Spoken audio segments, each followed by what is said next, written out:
মিশ্রর সাথে কথা বলতে যায় এবং সেই সময় এসে উনি সেই দুই ছাত্রীকে একজনকে ধাক্কা মেরে ফেলে দেন, আর চুল ধরে মুঠো করে উনি কিল চর ঘুষি ইত্যাদি প্রভৃতি মানেন। সেই মেয়েটি পোস্ট দেয় ফেসবুক। আজকে আমরা এখানে এসেছিলাম এটাই বলার জন্য যে পয়লা মার্চ আপনি যে ঘটনা ঘটিয়েছেন, সেই আপনাকে যদি আজকে ক্যাম্পাসে ঢুকতে হয় তাহলে সেই পয়লা মার্চের ঘটনার পুনরাবৃত্তি ঘটিয়ে ঢুকুন। মেলার লোকজন ছিল, সেই সব ক্যামেরাতে ফুটেজও হয়তো আছে।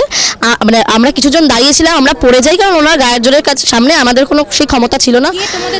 ওম প্রকাশ মিশ্র তিনি একটা অদ্ভুত হাত জোরের ভঙ্গিমা করে ঢোকেন, এখানে আমরা দাঁড়িয়েছিলাম। ঢুকে উনি ঠেলে এগিয়ে যেতে চান, কোনোই মানে বিভিন্ন লোকজনকে ওনার গায়ের ধাক্কা আমি এবং আরও অনেকে পড়ে যায়, তাদের উপর দিয়ে মারিয়ে উনি চলে যান ওনার অফিসে। এবং সেখানে আমরা বিন্দুমাত্র কিচ্ছু করিনি, আমরা পোস্টার হাতে চুপ করে ওনার সামনে দাঁড়িয়েছিলাম এবং আমাদের পোস্টারই ওনাকে যা বলার আমরা বলে দিয়েছি। অবধি উনি যতক্ষণ ক্যাম্পাসে আছেন আমরাও ক্যাম্পাসে আছি, কারণ আমরা স্পষ্টভাবে এটা ওনাকে বলে দিতে চাই যে ক্যাম্পাসে ওম প্রকাশ মিশ্র আছে সেই ক্যাম্পাসের বাকি ছাত্রীরা নিজেদেরকে সেফ ফিল করে না। বিপ্লবীরা একটা আওয়াজ তুলছেন না, কেন কি তাদের গাঁটছড়া বাঁধা রয়েছে রাজভবনের সঙ্গে। তাদের সঙ্গে মিলিত প্রয়াসে পশ্চিমবঙ্গের যে প্রগতি সেটাকে রোধ করবার চেষ্টা করছেন। মাননীয় মুখ্যমন্ত্রীকে আর তার প্রশাসনকে এখানে বিচলিত করবার চেষ্টা করছেন। অব্যবস্থার নাম করে বিশ্ববিদ্যালয়গুলিতে একটা অস্থিরতা সৃষ্টি করার চেষ্টা করছে, সক্ষম হবেন না। তাদেরকে আমি ধিক্কার জানাই, তাদের বক্তব্য হাইকোর্টের কাছে রাখুন। চুরি করে পোস্টার লাগাবেন না, পোস্টার লাগালে নিজেদের সংগঠনের নাম লিখুন। যারাই করেছে তারা তো নিজেদেরকে বলছে তারা নাকি স্টুডেন্টস, তো তারা নাম লিখুক, তারা হেড অফ দ্য ডিপার্টমেন্টকে কমপ্লেন করুক। তারা যে পোস্টারগুলি লিখছে যে ওপিএম এর ডিপার্টমেন্ট না, ওদের ডিপার্টমেন্ট, আমি অ্যাকসেপ্ট করি ওদের ডিপার্টমেন্ট, কিন্তু আমি ওদের প্রফেসর, এটা আমার ওদের ডিপার্টমেন্ট। ওরা যখন জন্মগ্রহণ করেছে তার অনেক আগে থেকেই আমি এখানে অধ্যাপক, ওরা আমার কাছে খুব স্নেহের। কিন্তু তারা যদি আমার ঘরে পোস্টার লাগায় তাহলে সেই পোস্টারের বিষয়বস্তুটা তারা জানাক এবং তারা সেটা সর্বসমক্ষে প্রকাশ করুক। তারা হাইকোর্টে যাক, সুপ্রিম কোর্টে যাক, পুলিশের কাছে যাক, ভাইস চ্যান্সেলরের কাছে যাক, এই বাধা দান সফল হবে না।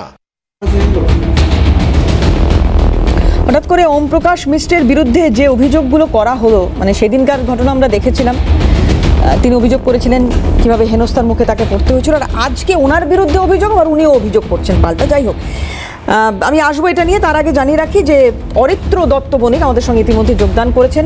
আর অরিত্রর আজকে পরিচয়টা আমি এরমভাবে দিতে চাই যে যাদবপুরের প্রাক্তনী হিসেবে, কাজেই ওর চোখ দিয়ে আমি একটু দেখার চেষ্টা করব ও এরকম কিছু ফেস করেছে কিনা যেই সময়ে যাদবপুরের সঙ্গে একেবারে সম্পৃক্তভাবে যুক্ত ছিল। যাই হোক, আমি আসবো অরিত্র।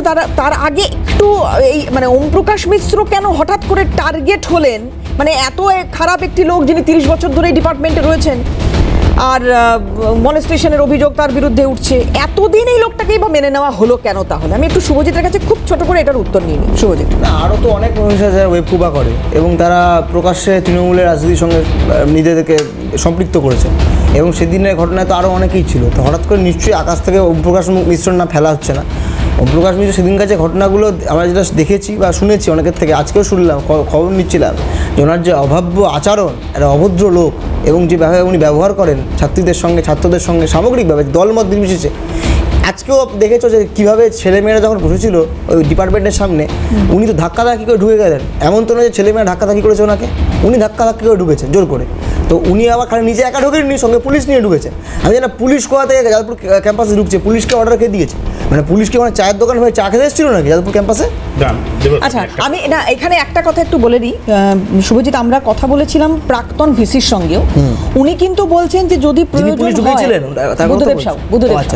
এবার উনি কিন্তু বলছেন যে মানে যদি প্রয়োজন হয় তাহলে পুলিশ ঢুকবে, কিন্তু কোন রেগুলেশন আছে ক্যাম্পাস না না, আমি ওটাই বলছি, আমি ওনার রিঅ্যাকশনও চালাচ্ছি। আমি বলছি অনিন্দদা, উনি বলছেন যে প্রয়োজন হলে পুলিশ ঢুকবে, কিন্তু পুলিশ কখনোই এটা করতে পারে না, কোনো জবরদস্তি, কোনো অত্যাচার, কোন রকম এই ধরনের হ্যাকেল করা, এগুলো কিন্তু পুলিশ করতে পারে। কিন্তু এই যে প্রয়োজনটা নির্ধারণ করবে, আমি শেষ করে দিই, তাহলে নিশ্চয়ই বলো।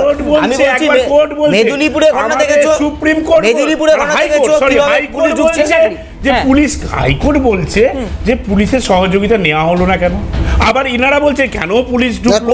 আরে ভাই, আপনি হাইকোর্টে আপনি কোর্ট বলেছে যখন ওই ঘটনা ঘটেছে তখন, যখন স্পেসিফিক্যালি বলছি কোর্ট বলছে আপনারা পুলিশের সহযোগিতা দিলেন না কেন?